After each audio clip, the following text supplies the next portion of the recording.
Hello Tubesters, it's Gav, welcome to another one of my videos. One of my fellow Tubesters, Justin Mack, had asked how I based the Wild West figures that I painted a few months back, and I've just started painting a few more off and on, which we'll show. In fact, there'll be one on the basing, talk about the basing in a minute.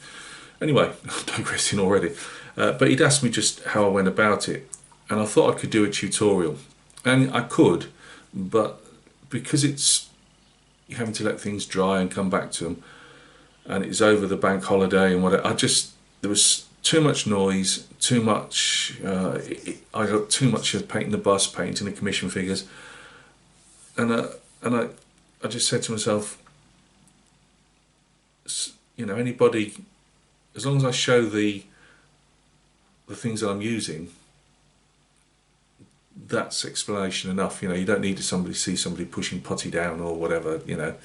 So that's what I'm going to do. We're going to use as hopefully the photograph of at least one of the German Parras based, but all 4 German Parras are based. They've not been varnished. What I normally do is once I've based them, I go over with the airbrush and varnish one more time. That means everything gets a coat, the second coat for the figures. The edges of the base obviously get a good varnish, and the base itself, so it helps keep the shrubbery intact, you know, the tufts was the word I was after, and any bits of loose stand that's still there. And I've been, oh, that's Sean from the Scale Model Car Guy channel. Hello Sean. Yeah, I just thought it'd be easier to show the products, as I'm talking about the figures, I'll show the products I've used, and again, this is only my way of doing it. Also, these are single based figures on 30mm MDF bases. As I've said to you guys before, I like the slightly larger, the 30mm. I know some people got to 28mm and that. I just like them that bit bigger because I just like to make something of the base as well. I just think it's as important, and if you've done a nice paint job, you know, it's as important as telling the story of the figure really, whether the people are going to game with them or just put them on a, you know, a shelf to look at. So these are singles. If I was doing, which I'll try and talk about when we get onto the camera down at the desk, if I'm doing something like a Napoleonic base where I've got 6 or 8 figures on, I will do things slightly differently, and I do that for lots of different projects. So this is just one way of doing them. You can adapt it to whatever you want to do. You can take big chunks of it out and do your own thing. It was just that Justin had asked, and it was just easier for me to yak because I'm really good at that, just to talk you through it rather than stick a bit of putty down and a bit of sand, and you know, it's just easier to show you the things I'm using. Let's get down to the bench before I carry on talking too much. Right guys, thanks for joining me at the bench. I'd like to say I'll keep this as simple and as quick as possible, but it's me doing it, and we all know that that's not going to happen. Right, I've got the 4 German Fallschirmjäger stroke paratroopers done. I've not gone for what you could call Libyan type of sand. These have got to stretch really from Tunisia in Brigade Ramp up to Sicily, and obviously through up to Casino and you know, all around Italy really. So I wanted a dried look. You could even say a mountainous look. So you know, I'm not sure about the dried mud stroke water bed, whatever you want to call it, creek bed, brook, stream. But yeah, we've gone for an arid look anyway. But I didn't want, looking at his helmet there, I didn't want a yellowy sand look.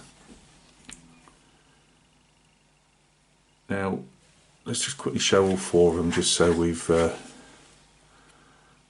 got an idea of the style of basing. What I try and do is, you don't necessarily have to keep obviously all of your bases in always exactly the same.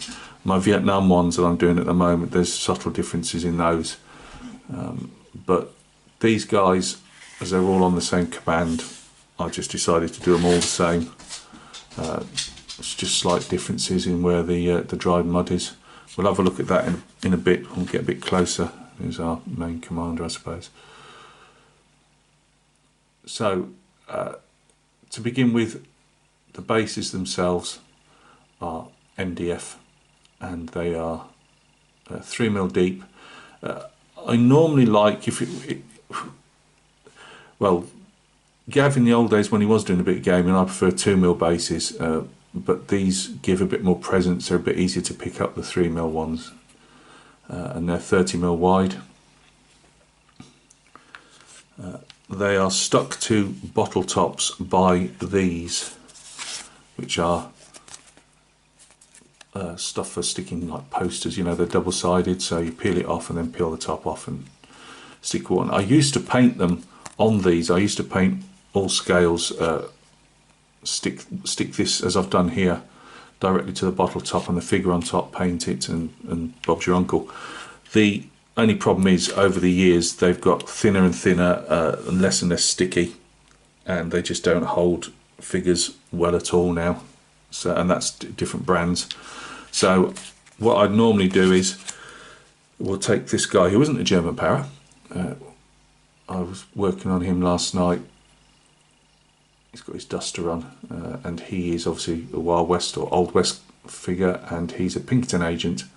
Still a lot to go on him, but you can see that what I'm trying to point out is I've stuck the figure directly to the base, stuck everything around it, and painted him in situ, and then I'll paint the base. Now there's pros and cons to that. These guys were painted off the base and then stuck to the base.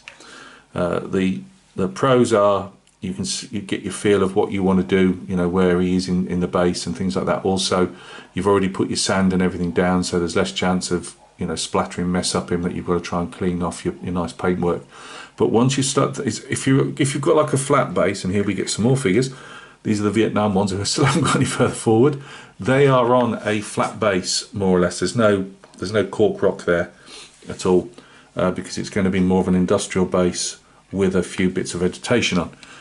Now the Vietnam figure's a lot easier to paint. Now this one isn't really going to get in the way, but you can often, obviously, if you're trying to paint your rock, you can flick paint up your figure, which it really isn't good. So it's up to you how you do it, and it swings and roundabouts for me. It really, I don't have a massive preference, but if I'm doing like this guy, I'd have a right game trying to paint him properly and the rock properly. And often I'll put, these haven't, but I'll show you how I make these as I go along in a minute. I can make these larger, and especially if you had a larger base, if you were doing some type of base that had a couple of 3 figures on, or maybe an anti-tank gun or something, you could build those up and layer the rocks up. So how you go about putting your figure on, you know, how you do your figure, you know, pre-painted or painted on the base, is entirely up to you. To stick the figure to the MDF base, you can usually use 2 ways, which is either, I use Gorilla Super Glue for everything, but I don't these days glue them down. Now I don't know if I can get all this in shot.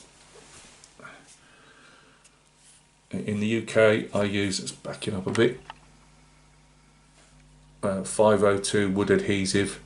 I think, does it say 10 minutes on this one? Somewhere it should say. The other bottle did say, oh here we go, yeah, sets in 10 minutes.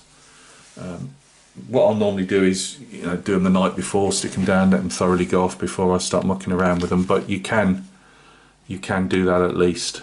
So I've stuck, let's put it into one side, see it's not really in the chat. So I've stuck the figure down with PVA, sorry, I've stuck the base down with one of those post-it notes, one of these. They're just easier to twist off, lever off, and then just scrape off the bottom just to clean it up a bit. I've then stuck the figure down with 10 minute PVA.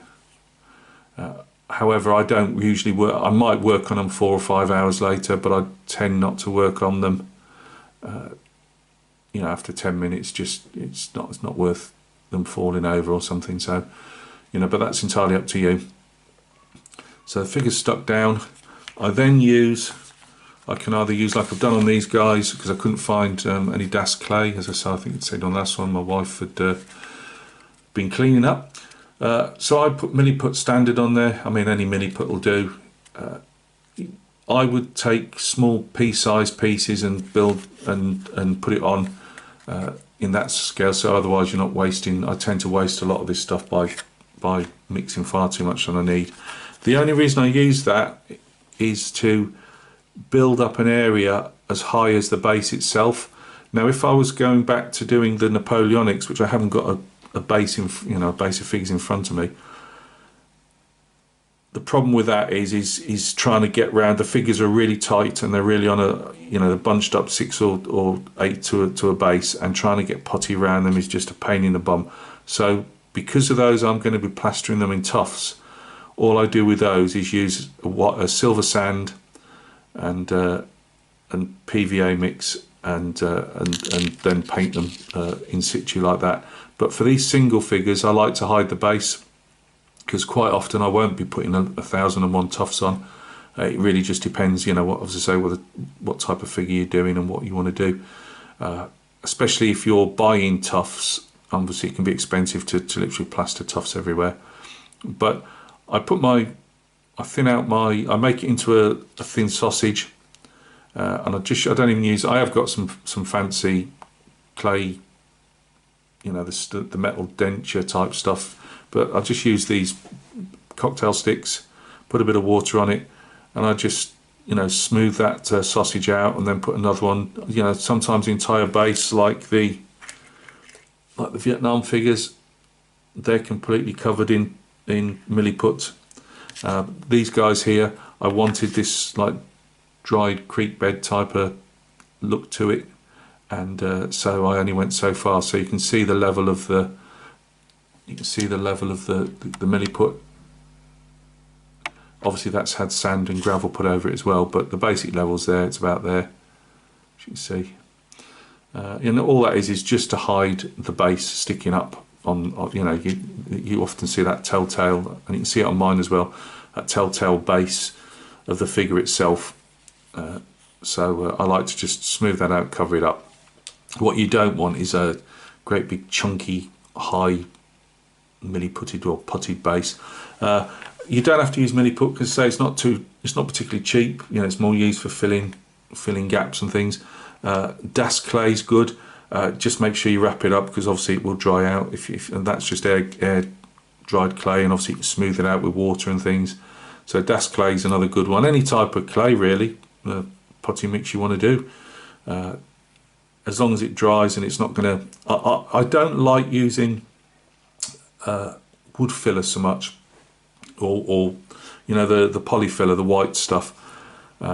Not on this type of thing, because unless it's covered over properly, it tends to break off and it leaves a white chunk in that. So I do prefer using that type of putty.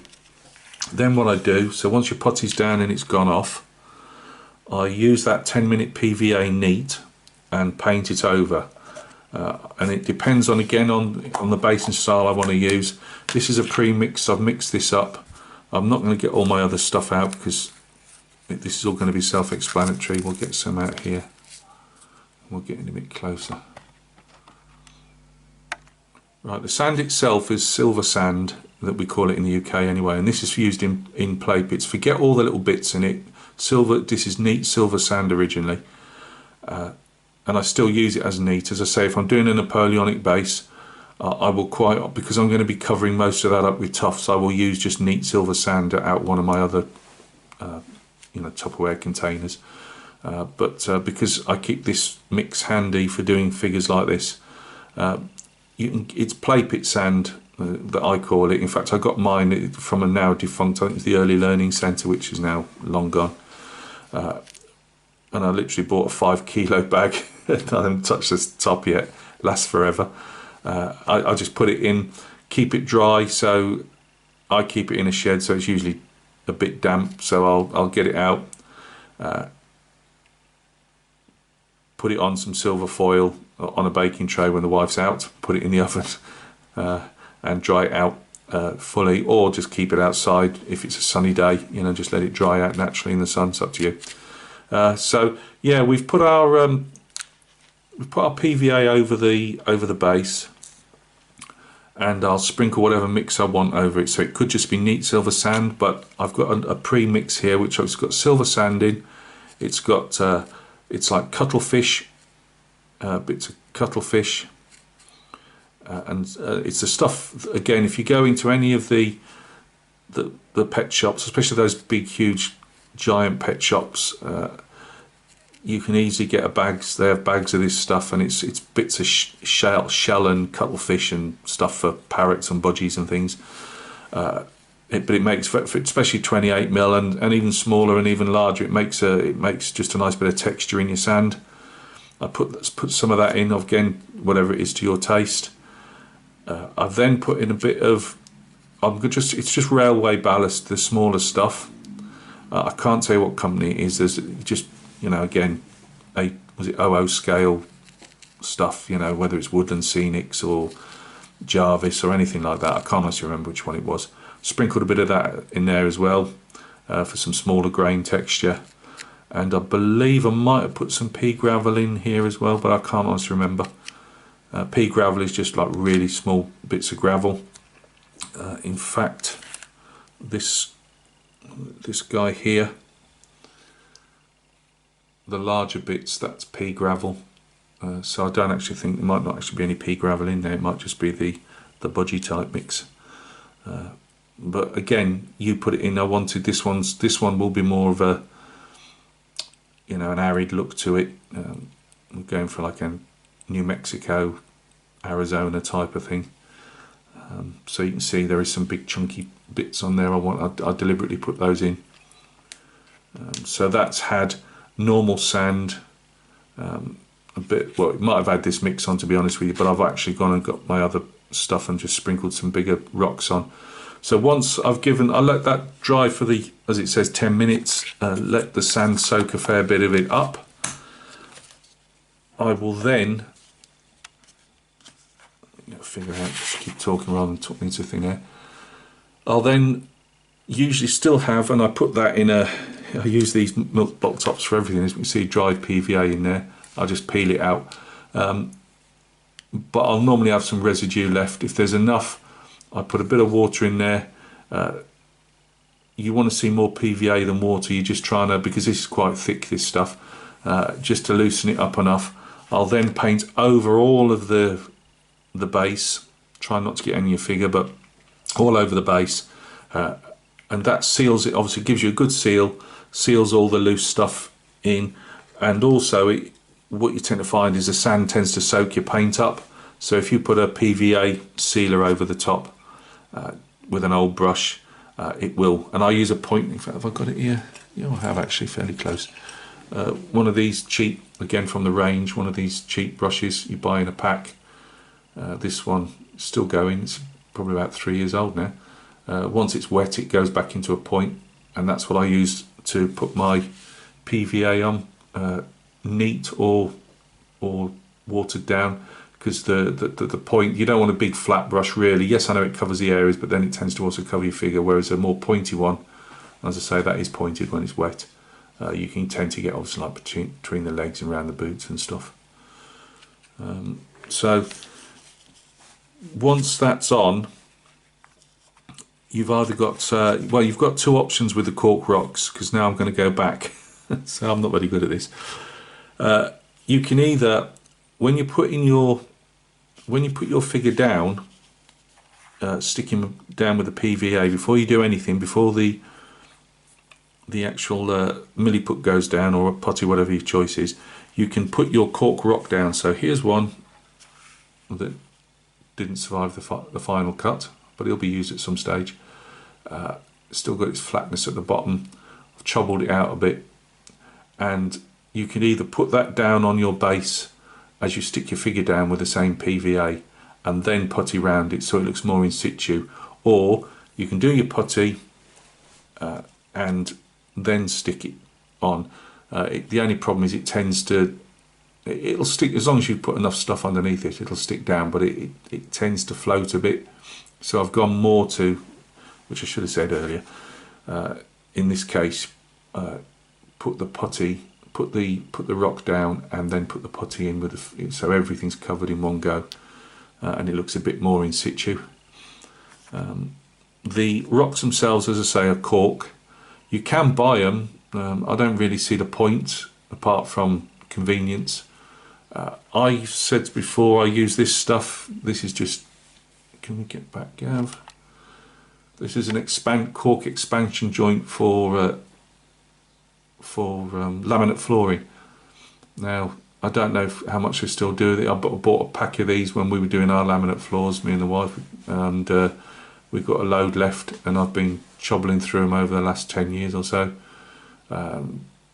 Still got a load left, but as I say, I don't know if you can still get, I presume you can still get them.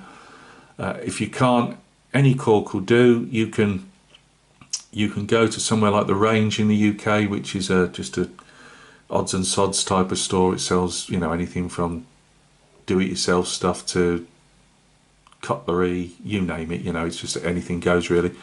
And you'll often pick up cork mats to put hot things down on. And I've still got some. I'm troubling away with those, but I do prefer these. But that stuff's just, again, for £1 or something like that, you'll get either a collection of cork mats for tea mugs or whatever, or you'll get a couple of big, 3 or 4 big round ones, and for a couple of quid or a quid, they'll last you forever. And you just, you know, obviously take them out, use your scalpel, just flick bits off them until you've got like a rock texture. Most of the time when you part it, it'll come away looking like a rock anyway.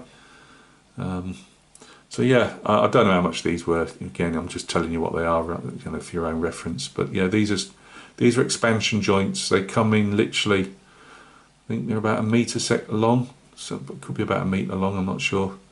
And I just, you know, delve in and just take chunks off and keep them in hand for when I need them. So you can do that, or the other option is if it's like Napoleonic bases. Again, you're not doing single bases; they're really tight. These were some I made for the 18mm commission I've got left over. I've stuck them on I think they call them tongue depressors, but this was out the range off the kids' arts and crafts section. They have bags of them that the kids can stick and play with. But I stick them all down, something like that. With the same PVA, paint them. You get a lot tear up residue as you take them off, but I mean that's not important. It's the top bits that are important. So you can pre-paint them and stick them on as well. It's entirely up to you. But that's how the rocks are made anyway. And again, you can scale them up, scale them down. Even something only as wide as this. That's my thumb for scale. Again, you can. If you've got something big, even for 1/35 scale, they're handy for you know, you can expand them by adding bits on and make them higher, you know. So they're good for that. I quite like them. I hope they carry on making this type of stuff, because I'll be stuffed otherwise. So that's the basing wise. I don't think I've got anything else on this. So we've covered gravel, sand. Cork rocks. Obviously you can put normal rocks down, you know.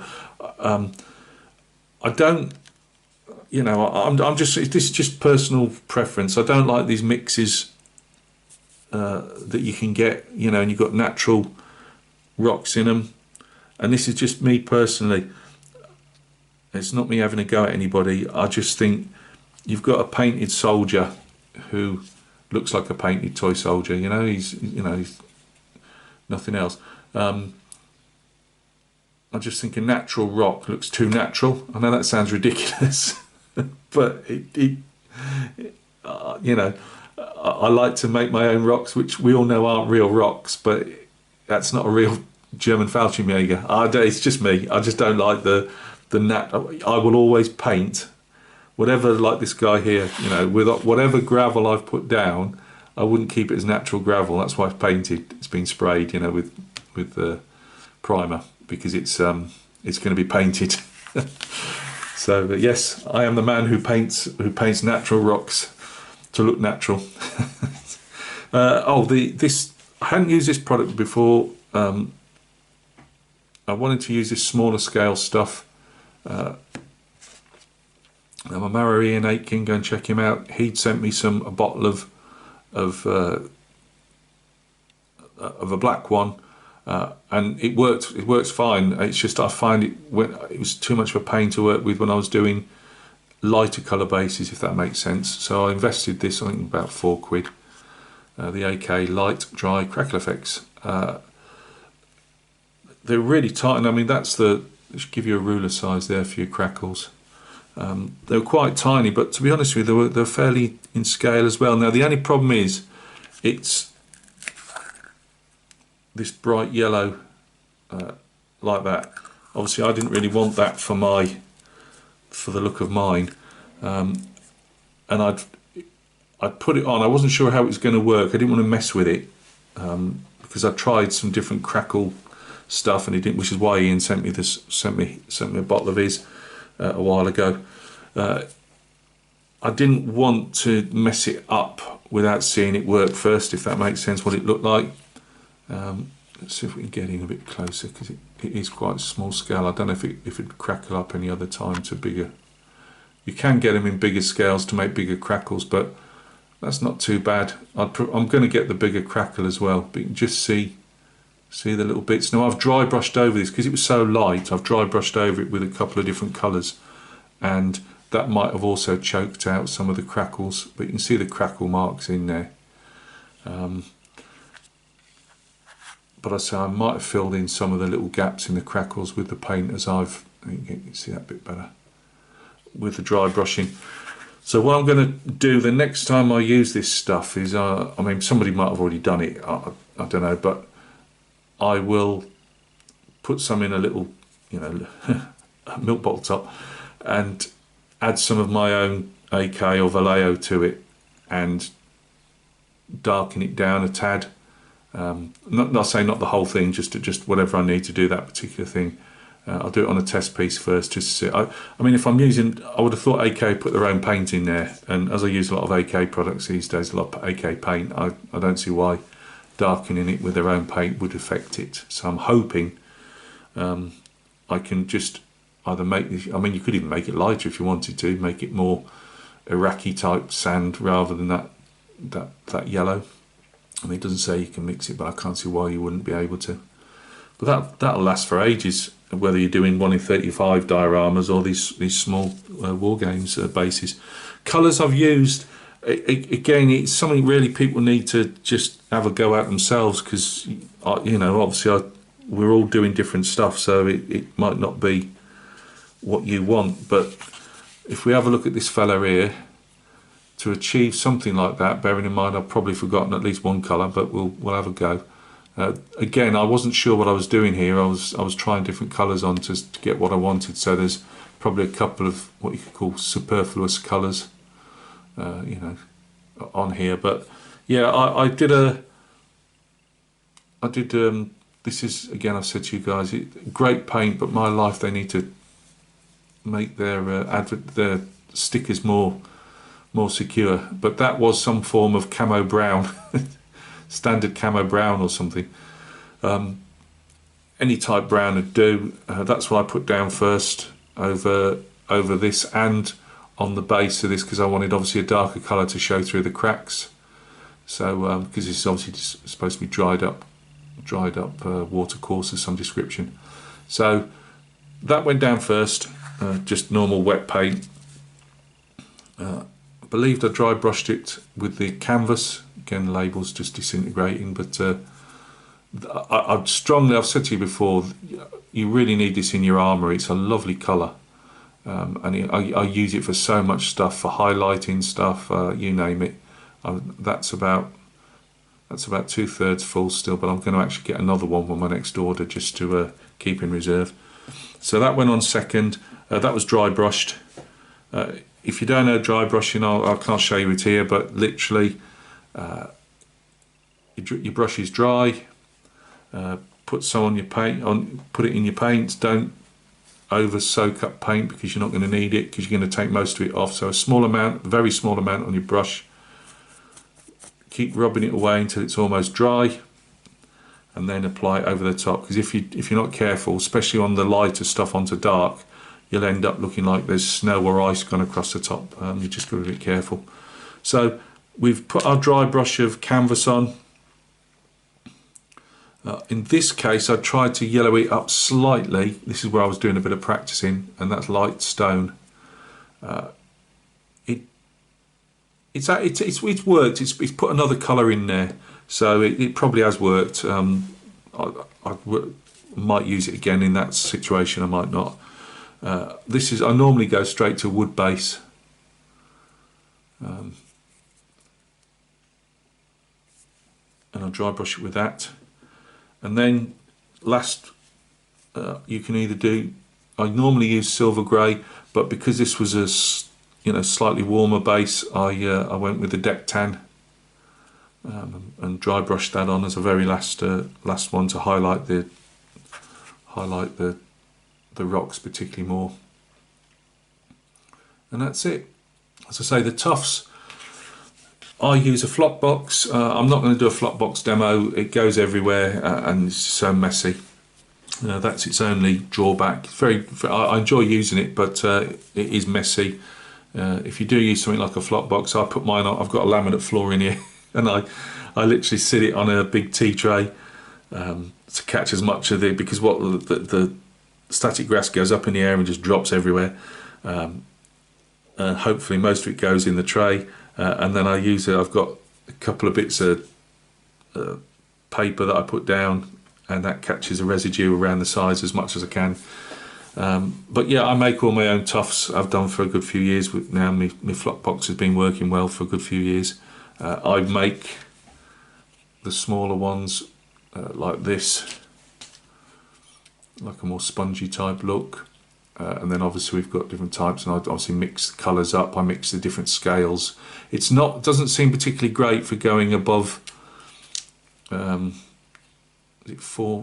mil. If you're talking like 6, 8, 10 mil, it's easier just to stick it in some quick acting PVA and just stick it up yourself, if that makes sense. But I tend not to grass over these. It tends to be just tufts. Either I could just go literally, I would not go to town on a lot of this gravel if I was going to cover it all over with tufts. It's just not worth the energy, the work involved. So sometimes it could be I want somebody on a almost entire. I tend not to do it on a complete piece of grass, just because it loses a bit of interest. So there's usually a rock in there somewhere or some debris. Also, this cork, it's very good for making building rubble as well. For like concrete, chunks of concrete that have been blown up or whatever. And I will get, again, I can't show you, but you can put Rio bar, you can push Rio bar in, or fake Rio bar, which all it is for me is paper clips that I've snipped up and bent in different directions, and I stick that in and over and then rust it up. Rust I brush on some primer and then do some rust, so they're like rusty Rio bar, and I'll paint this a bit like this really, but a bit more. And you can also keep a flat side, so you can almost say, well, that's the flat side, and you can paint it and then rough up all the rest. Obviously, it's a bit like this rock. And you say that's the busted up concrete, so it's very good for that. But yeah, the tufts are all just made by me. I can't give you prices on on the different static grass makers. If you just Google it, you'll find out. I have no idea. But if you're just sticking your own tufts down, again, just try and mix them up a bit. The one thing I don't do a lot of, which I do keep promising myself, as I say, I've tried to make a couple of tin foil ones for those Vietnam figures, and they're just languishing at the moment, waiting for me to get round to them. But maybe if the odd bush and things like that as well, I might try and make those myself with my flop box, wire armatures and stuff, or a bit of sponge even, a bit of Scotch Brite, pan scourers, ragged up, cut up and then flopped over. That's an idea. Or I might just buy, if it's just going to be the odd bush used, it might just be easy to buy them. But I haven't bought tufts in years and years now.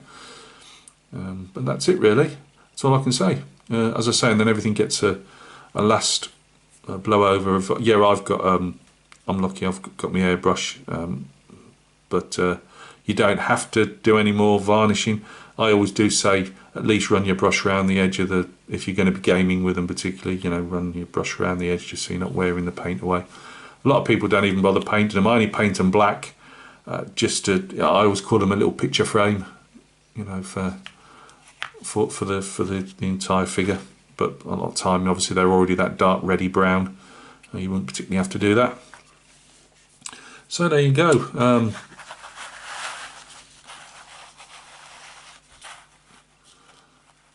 We've got four completed Fallschirmjäger and our Pinkerton agent, which is still going through the painting stage before we get to the basing. Most of my bases are never exactly the same because I paint in dribs and drabs, you know, little bits here, little bits there. I never write anything down.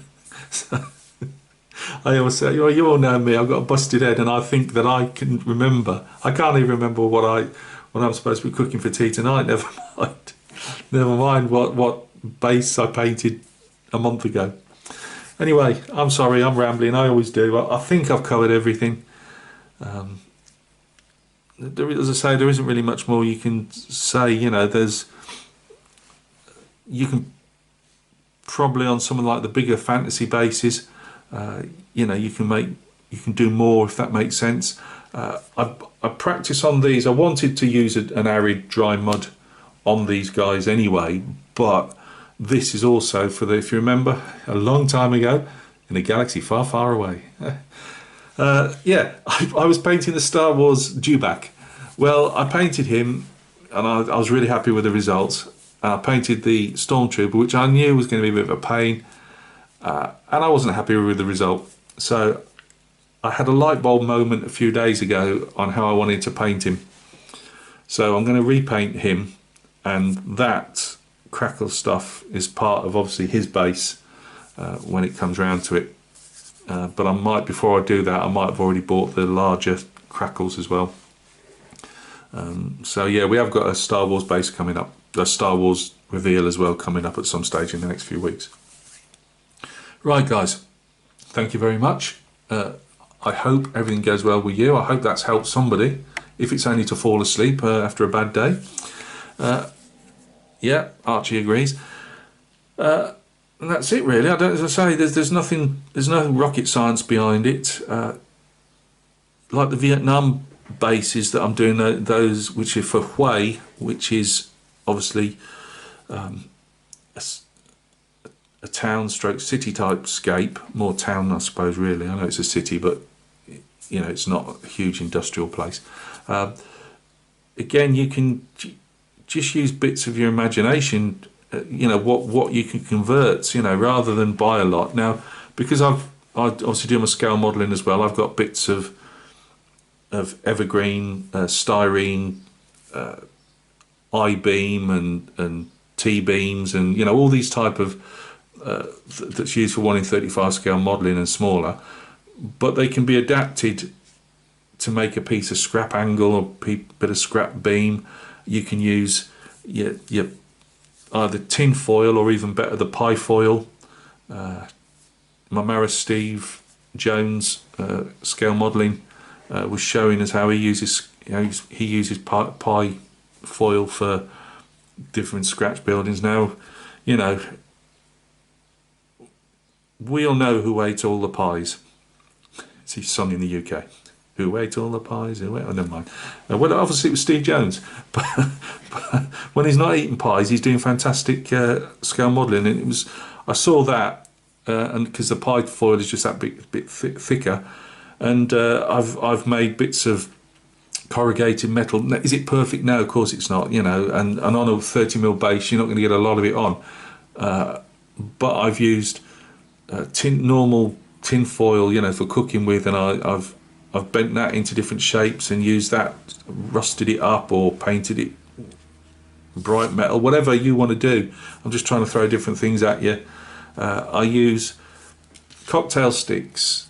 You take the pointed end off, so you've got the thicker end, cut it. They're probably slightly bigger than again for 28mm, but I use them for drinks cans. I cut them into small diameters with a sharp scalpel blade. I paint one end as if it's black, as if it's open. If this is like a ration tin, I'll rust it up or paint it green or whatever you want to paint it. And the other end I just obviously paint as if it's part of the solid or whatever. Or I use them as a Coke can, in which end, or a pop can, and I'll paint the top end, both ends silver, and then obviously the middle painted colour of a Coke can. I put a little black dot to show that that's where the opening is you drink from, and I put those on the bases, and that's just from a cocktail stick. You know, is it 100% convincing? Probably not, but it does the job. For spent cartridges, I did think of putting these, with a bit of detritus around, and then I decided no, I'd keep them as just a natural type base. But spent rounds, again, not massively to scale a lot of the time, but I'll either use styrene, again, the evergreen styrene rod, and I cut that up, or I use a lot more now because I do some modelling, but I cut a few bits of stretch sprue and I just heat them over a candle, one of those tea candles, stretch them, paint them colour of my choice of brass or whatever, and then just cut them up into a million little bits and then sprinkle them over bases as well. Again, if you're not into modelling, you might not have that to stretch it, but again, just you can buy them on eBay. Just look for evergreen styrene, and they come in all, obviously because it's for architectural stuff as well. They make these architectural models and stuff, so anything like that you can use. Obviously boxes, I can never make a straight one. 135 or I try and mine always look terrible, but there's always bits of stowage you can stick on and planks and stuff. Again, on the Vietnam bases, I've taken bits of anything really, I've got matchsticks that they have in big bags for the kids, obviously not just the sticks that the kids stick together. Again, you just get that at the range, where the kids craft section is, where for all the little tots. It's for tots and 50-odd-year-old modelers.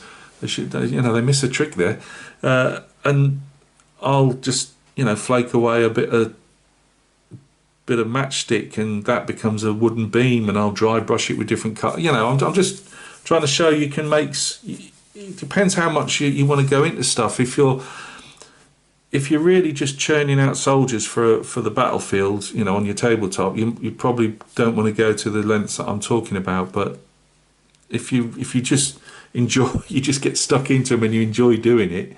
It's surprising on a 30mm base. Yeah, as I say, the smaller bases a lot of guys use for bolt action, and that there's not a huge amount you can put on there really. But these guys on a 30mm basis, you can still tell a bit of a tale.